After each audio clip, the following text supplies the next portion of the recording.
Hey guys, welcome to E-Man's Movie Reviews. I'm E-Man, and I was born with 6 fingers on each hand. But at the age of 18, I broke the 6th finger on both hands and they had to be removed. I kind of miss them sometimes. I was a pretty awesome piano player and guitar player. Now I'm just mediocre.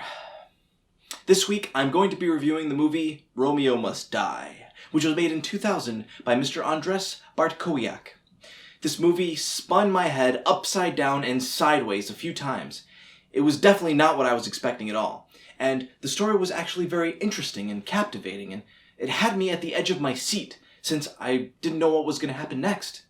Now, before I saw this movie the first time around, a friend of mine told me that I should prepare myself and have a completely open mind, and that this movie will be better than you think. And he was right. Romeo Must Die is a different, more modern take on Shakespeare's Romeo and Juliet, where both of them survive in the end and run away after fooling everyone that they both died. Actually, that's where the movie starts. Their families, the Capulets and the Montagues, find out that they were in a relationship with each other, which is the greatest crime you could possibly commit. And to top it off, rather than to go back home and face the consequences, they just ran away. And so a huge bounty is placed on their capture and execution. The director made a bold choice when he cast this movie, as Jet Li plays Romeo with a slight accent, which is sometimes hard to understand, especially since the entire movie is in Old English. However, DMX as Juliet was spot on, as he captures the essence of her character and even nails the British accent superbly. It's a different take on the story, and I think that the director wanted to say something about interracial relationships, as well as trans relationships, since in this version, DMX used to be a man who then transitioned into a woman after having an operation, but frankly, he still looks like DMX, only now he has a wig and lipstick on. However, the chemistry that both of them have with each other is surprisingly electrifying, and even though their sex scenes are slightly graphic, they are still done rather tastefully. Both the Capulets and the Montagues catch up with them and find them, surrounding them with guns drawn, aimed directly at their heads, and Jet Li just takes the blame and tells everyone that in fact he just kidnapped DMX and she is not to blame, so that they spare her.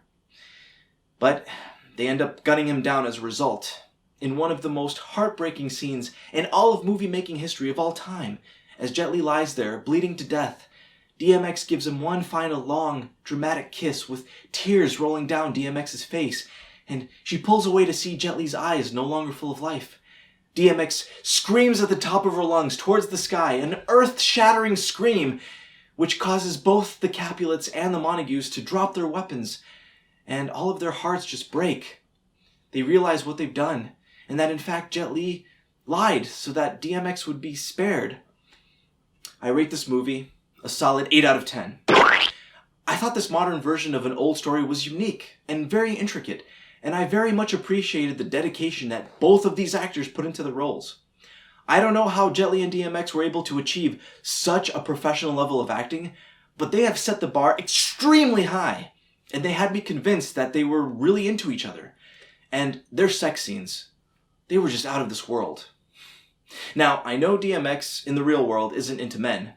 However, this movie made me question what I know just a little bit, which goes to show you that he's more than just a great rapper. He's an awesome actor as well. So if you guys haven't seen this movie, I'm going to repeat the advice that my friend gave me and tell you to just have an open mind. It's okay if trans people aren't your thing. There's nothing wrong with that.